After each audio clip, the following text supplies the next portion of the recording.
Hey, what's going on, everybody? Steve here, Raking Profit. I hope you're having a beautiful day. It is a beautiful day here in Connecticut. I'm taking a nice walk. And in this video, I wanted to talk about my experience working with a prep center. So I've been prepping my own items for Amazon for like the last 10 plus years. But a year and a half ago, after a bunch of my friends told me, Steve, you need to get a prep center. You're working too hard. You're able to find all these items, but you have them all coming to your house. You have to open the boxes. You've got employees at your house. I know how much you value your freedom. You've got other income streams. Like, what are you doing? And I thought to myself, it sounds good, but nobody's gonna be able to take care of my inventory like me. Nobody's gonna know my inventory like me. Nobody's gonna know how to avoid sending in items that are mismatches or damaged or problematic. Because when you're buying items on eBay, right? In my business, I buy items on eBay and I flip it on Amazon. So it's not like traditional online arbitrage where I'm buying from Target or Kohl's or Walmart and it's, coming in great shape. You never know what you're gonna get on eBay. So I had all these preconceived ideas about what somebody could do. And I just thought to myself, nobody could, receive and prep and ship and inspect my eBay items but me. It's not possible, right? And I held on to this idea for multiple years, up until about a year and a half ago. I ended up having a car that hit my house, and I had just gotten to the point where after we finally fixed my house and I had my employee coming back over, I'm like, enough's enough. Because when that car hit my house, I had all the inventory in my house, and guess what? I was out of business for months because I couldn't even go into my house. You had people there, you had inspectors, the house was unstable, they said. I mean, I had to live in a hotel for a month and a half, and then they moved us into an apartment for, I don't even remember, it was months. I was out of my house for I think 4 or 5 months.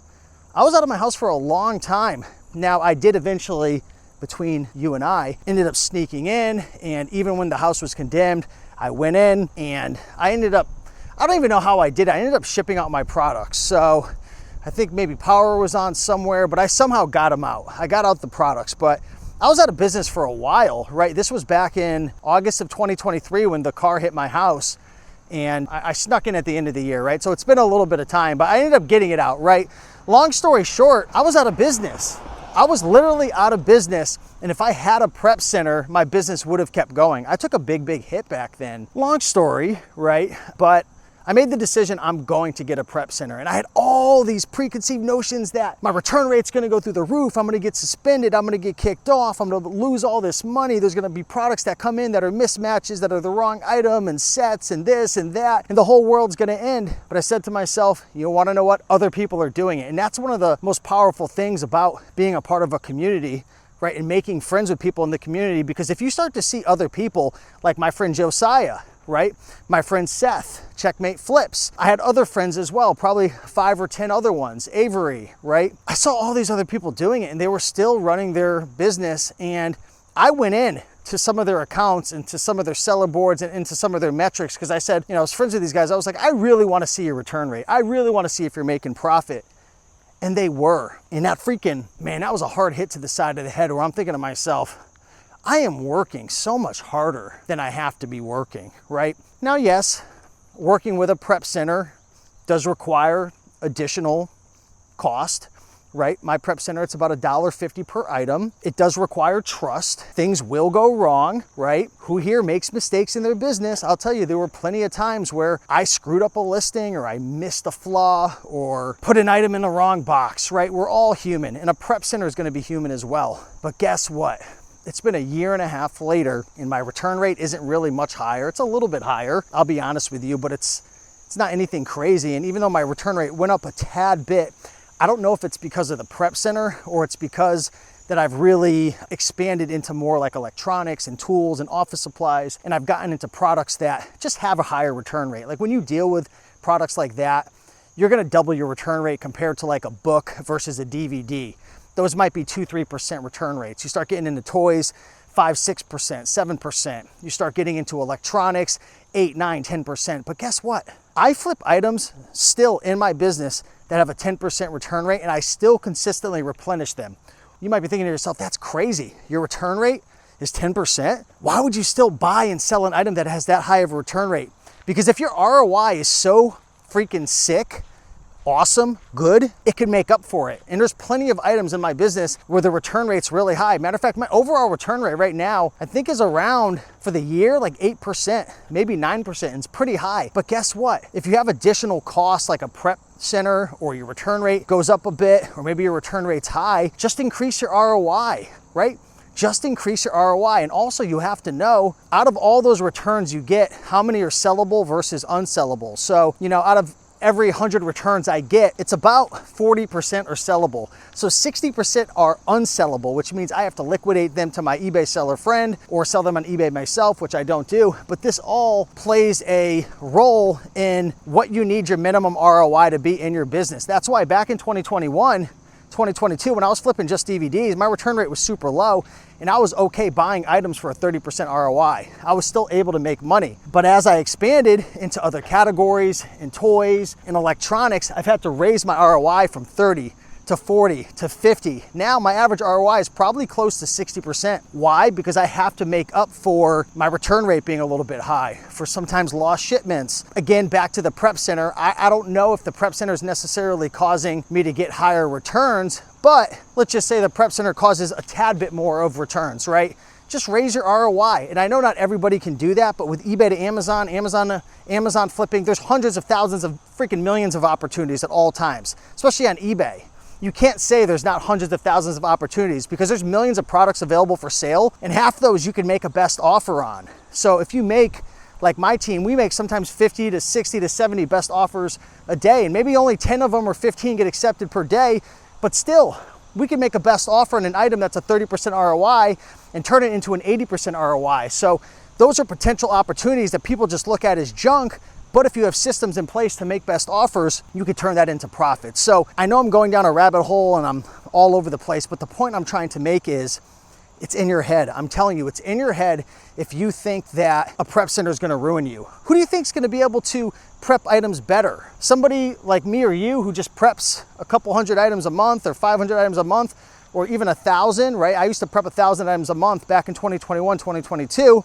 Now I do less quantity because I have a higher ASP, right? I'm about half that now. Or a prep center who's freaking sending out 20, 30, 40, 50,000 items per month. Of course they're gonna be better. Now, I get it. Who's gonna care more about your business? Of course you are, I am, but we think that our results are based on prepping items, and really, it's not. It has a small effect on our business, right? Now, of course, things could go wrong, so you gotta get a good prep center. You don't want a prep center who's gonna treat you like crap. That's why I love Little Owl Prep, but it's all in your head. I thought that having a prep center was gonna freaking cause tons of chaos. Now let's be honest, let's take a step back. When I first started working with Little Owl Prep, and I've heard this is the case with a lot of people who first get a prep center, you are gonna take 2 steps back, okay? Why? Because you have to learn their system. It could take time for your first shipment to get out. One thing that I learned is my items used to get checked in a lot faster when I used to do it versus a prep center, because a prep center, they got a bunch of clients, plus my prep center, I remember they had to downsize, they had some issues with staff, sometimes staff would get sick. So sometimes items which you would normally check in within a week might take 2 or 3 weeks. So there's a little bit of I don't know, it takes some time to get caught up in the beginning. I had a little bit of cash flow issues in the beginning because things were a little bit slow in the beginning. I had to learn how to use their software. A lot of prep centers don't even have a software, so you have to learn how to use their spreadsheets, how to check it in, how to get your team trained if you have a team, which I do, that deals with the prep center. Again, the cadence of the shipments, sometimes they could be fast, sometimes they could be slow. So I did take a couple steps back in the beginning. My cash flow suffered a little bit because items were kind of slow to get checked in, just learning the process, so on and so forth. But long term, it's been the best decision ever, right? And I'm not here selling Little Owl Prep. I don't care if you use Little Owl Prep. Matter of fact, I don't even know if they're taking new clients right now, but I'm just talking about a prep center in general. It's been so amazing to not see the products, to not touch the products, to not have employees coming over my house anymore, not having to make sure I have enough boxes and tape and supplies, and sometimes the internet would go down and it's just a lot of work. And I'm not opposed to hard work, but I thought for me to make money, I had to touch the products, I had to see the products, I had to list the products, I had to ship the products. But the money's not made with that. The money is made in finding really good deals. Now, of course, you need money, you need capital, which hopefully you have. If you don't, then keep thrifting, keep working your job, save up money. But my money, my profit that I make in my business isn't due to how good I am at prepping my items and listing it and checking to see if it's a mismatch. Like, other people could do that. We think people are so stupid, but they're not. Now, I get it. Some prep centers, like for example, Tiger Lily, if you guys ever heard of them back in the day, they screwed over a ton of their customers. Someone went to their warehouse and all the stuff was outside. They weren't shipping things out for months. That was a freaking gut punch. People got screwed over. But if you're gonna work with a prep center, work with the right one. You know, get referrals, make sure you do your research. Don't send in a million items at once. Now, keep in mind, if you're gonna work with a prep center like Little Owl Prep or maybe Virginia Prep, that's a good one for books.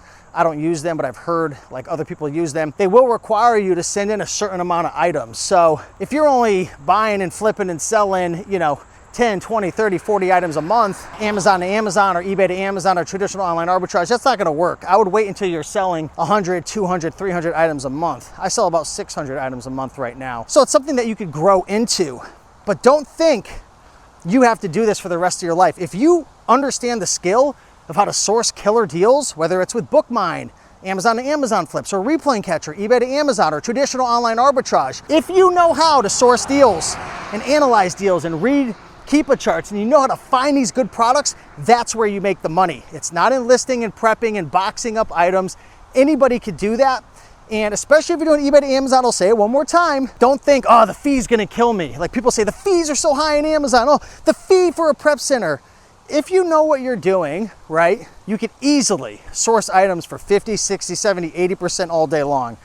I don't wanna hear you say that it can't be done, because I did it for many years and I outsourced it to people who had zero experience selling on Amazon in the Philippines, who don't even speak English very well. Not that that really has too much to do with it, but they don't even know anything about the products. And I've trained them to now they're spending 30, 40, 50,000 a month gearing up for Q4. So I don't want to hear the excuse that it's not possible. You're just not working hard enough. You're not trying hard enough.